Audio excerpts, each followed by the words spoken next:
In the Brown family, there had always been an underlining river that ran beneath the carefully staged TLC scenes and public grants. However, the silence grew unbearable in the months after the family's spectacular disintegration. Who lived where and who was spiritually estranged from home were no longer issues. It has to do with the daughters. It has to do with safety.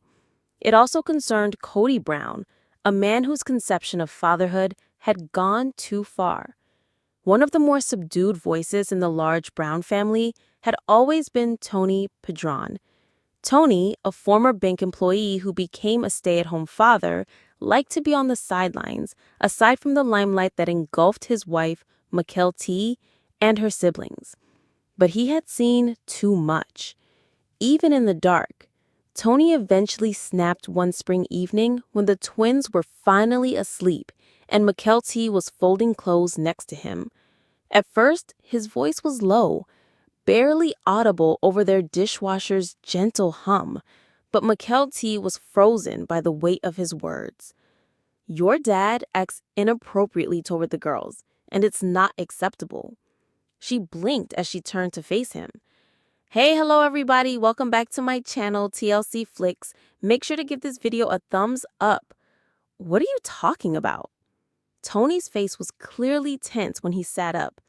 It's the manner in which he remarks about them, how he observes them, how he behaves as though he owns their bodies as well as their decisions. Mikkel T's mouth tightened. That's a serious accusation. Tony's voice remained steady. I understand. I mean it too. I've observed his communication style with Isabel, how he admitted to her that he was uncomfortable wearing the prom dress. He expressed his disapproval of Gwendolyn's appearance by saying that she was too masculine. He does not regard his daughters as unique people. They are extensions of himself, in his opinion. It was meant to be a festive evening. Isabel had been choosing her prom dress for weeks. It was a sophisticated deep blue dress with off-the-shoulder sleeves and a stylish slit. Christine was crying as she watched her daughter get ready, her eyes brimming with maternal pride. She had been emotionally distant from her father and had endured many difficult years filled with tears over scoliosis surgery. On prom night, however, she looked stunning. Cody showed up without warning. No one had asked him to be there. Actually, Christine had purposefully kept the time of the photo shoot a secret from him. But somehow he learned, possibly from Robyn or Aurora, and arrived right as Isabel came downstairs. When she spotted him, she froze. Christine did the same. Cody's mouth twisted into a grimace as his gaze wandered. Isabel, that dress is a little exposing. Do you not think? Christine jerked her head in his direction. She looks stunning. He continued, watching you go out like that just makes me uneasy. I would make Aurora change if she wore something like that.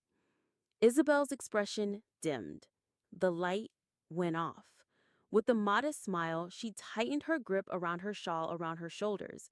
After taking pictures, she discreetly asked Christine if they could skip the family meal that was scheduled. She said she didn't feel hungry. Christine was wiser. The public release of the footage was never intended. Late one night, Tony sat in his car by himself and recorded a message, an admission, an appeal. His voice was broken with emotion, and he appeared worn out with shadows beneath his eyes. I've been quiet for far too long. However, after seeing Isabel's humiliated and heartbroken appearance at that meal, I can no longer do this. Kody Brown does not show love to his daughters. He manages them with embarrassments, possessiveness that is.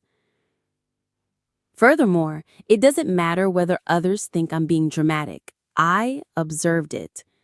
He cut the tape. It was not posted by him. He kept it. However, it leaked somehow. A sync with the cloud, a mistaken click, a shared gadget. Nobody is aware. However, after it appeared on Reddit, it spread widely. Reddit became viral. YouTube did the same. Kody Brown shamed his own daughter on prom night. Padron exposes creepy behavior. Gwendolyn confirms Tony's story. Kody has always been like this. The daughters then started talking. Gwendolyn posted an uncut, unprocessed video. I cherish my father, however, over the years, he has said a few things that have made me feel inferior. Feeling ashamed. Not quite. He said I look like a boy when I chopped my hair. As if that was meant to be nasty. Toxic masculinity is only one aspect of it. It's command. Isabel shared a picture of her prom gown on social media. The caption said, "This garment gave me a sense of beauty until it didn't." That following week, Christine went live. Her hands shook. This has nothing to do with resentment. Patterns are key. I had to leave in order to keep my children safe. I'm now aware of the extent of the harm. Janelle, who was still furious but more collected, told People magazine. He checked the clothes our daughters were wearing, the way they spoke, their hairdos. They had to tread carefully.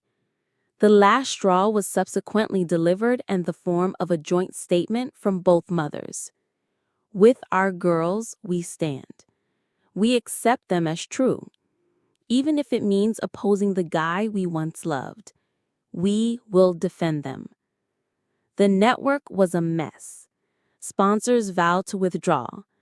Kody's removal from the show was urged in petitions. Anonymous crew leaks revealed footage from previous seasons, such as Kody reprimanding Savannah for wearing a crop top and lecturing Truly for her sarcasm. There was a production memo leaked. Effective immediately, Kody Brown's participation is suspended pending review. The franchise had changed its direction. Mikhail T. and Tony took action. They issued a joint statement on Instagram. Until Kody accepts responsibility, we cannot morally permit our kids to be near him. The future is at stake here, not just the past. Mikhail T. wept for hours in secret, not because she had misgivings about her husband, but because she saw it at last. Everything. Truly drew a comic strip during a brief period of visibility. It showed 5 girls leaving a burning house while holding hands. They called the residents control. She remained silent. She didn't have to. The sisters started creating something new, some by blood, some by bond. A voice from everyone, one that didn't whisper anymore, one that yelled, "He does not own us. We belong to us." Robyn eventually spoke up as the media frenzy intensified. She seemed defensive and sad in an exclusive interview with the Fringe Talk program. Kody has a deep affection for his children. He's just misunderstood. Her remarks, however, only made matters worse. Online detectives discovered previous video showing Robyn silently disparaging Christine's daughters, defending Kody's rules, and highlighting how her own kids were obedient and modest. The reaction was quick. She was called an enabler by former fans. Aurora removed all of her social media accounts. Reports said Brianna stopped going to public school. Kody's anger escalated into a lawsuit. He even sent cease and desist letters to TLC, Tony, and Gwendolyn. His contention? Slander. Christine retaliated. A counter-statement was issued by her lawyer. Mr. Brown's behavior is not made up. They are recorded, observed, and verified by numerous people. He is the cause, not the victim. According to current rumors, Isabel and Gwendolyn are preparing a legal lawsuit, with Christine and Janelle providing backstage assistance. TLC made the unavoidable decision, as ratings plummeted and advertisers fled. No more Kody Brown. The updated format, a working title for a spinoff, Sister Wives Reclaimed, emphasizing the girls, their recovery, and the reconstruction of their lives in the absence of the toxic male leader. Janelle and Christine would serve as executive producers. Tony and Mikhail T. moved states.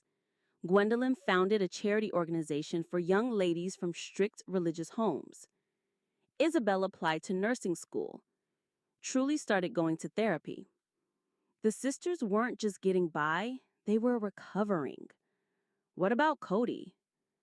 Rumors had it that he lived alone in a small Flagstaff house. No cameras, no spouses, no command. And more. Sister Wives star Janelles Brown deserves better than to be subjected to social media criticism. She was in an unhappy relationship with her sister wives, Robyn, Christine, and Mary Brown, as well as her ex-husband, Kody Brown, for about 30 years. As one of the family's matriarchs, Janelle carried out her duties and did her best to nurture her 6 children.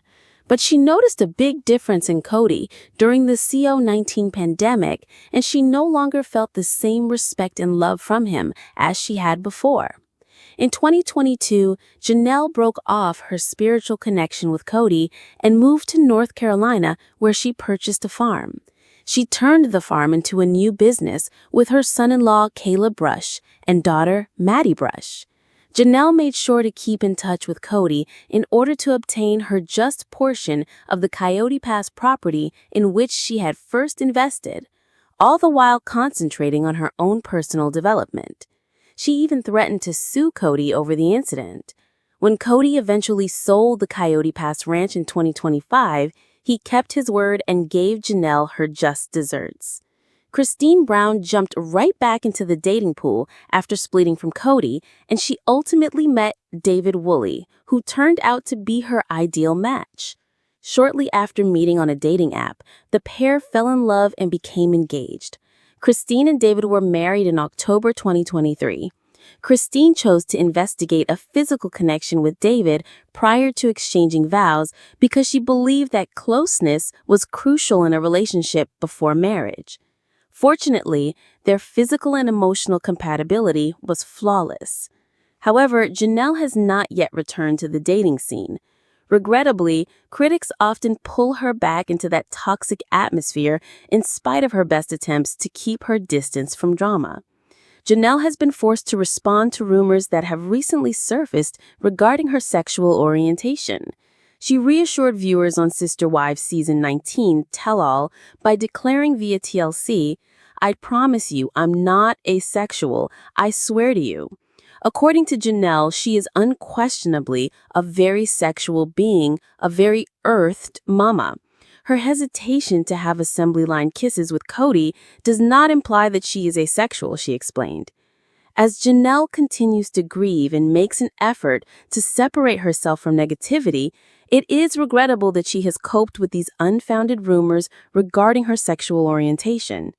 Janelle started a new chapter in North Carolina after splitting from Kody in 2022, searching for a fresh sense of direction. She tragically lost her adult son, Garrison Brown, in March 2024, and it has had a profound impact on her. It makes perfect sense for Janelle to take her time dating. She is allowing herself time to grieve and recover. Janelle deserves the time to thoroughly think through her next course of action because she is a very independent lady who is aware of her own desires. It's important for her to decide at her own speed whether she wants to pursue polygamy once more or stick to monogamous partnerships like Christine and David and Kody and Robyn. Janelle has little time for romance or dating at the present time because her priorities are expanding her business and spending quality time with her kids. After splitting from Kody, Janelle seemed to have faced more difficulties than the other 3 sister wives. In addition to her personal tragedy and financial difficulties, she has dealt with additional issues that have affected her mental health. Janelle has only lately found balance in her life. In contrast to her fellow sister wives, she has started her business, Tada Farms, enhanced her lifestyle, and broadened her social circle. In addition, she has gained self-confidence and set new objectives for 2025. including ending an unsatisfying partnership that lasted 30 years. Since Janelle is actively trying to improve her life, she ought to be allowed the time she requires to feel prepared to resume dating. She doesn't need to find love again, and that's totally fine. Janelle shouldn't feel compelled to give someone a chance in order to demonstrate her sexual orientation. She shouldn't need a man to make her happy. She should be allowed to live her life as she sees fit. After 30 years with Kody, Janelle has learned that true pleasure is not found in romantic relationships, but rather in self-empowerment and self-healing. Over the course of the 19 seasons of Sister Wives, fans witnessed Kody abandoning his first 3 wives while showing preference for Robyn and her 5 children. Even though Kody and Janelle had a friendly relationship and a strong physical connection at first, things soured in 2020. When Janelle's domineering and self-centered husband pushed her to move out of their shared house with their sons Gabe and Garrison Brown, she finally lost it. It was painful for Sister Wives watchers to see Janelle, who was known for her independence, feel controlled and suppressed by Kody. Fans of Janelle, who is currently unmarried, are hoping she will find the same type of unwavering love that Christine has found with David.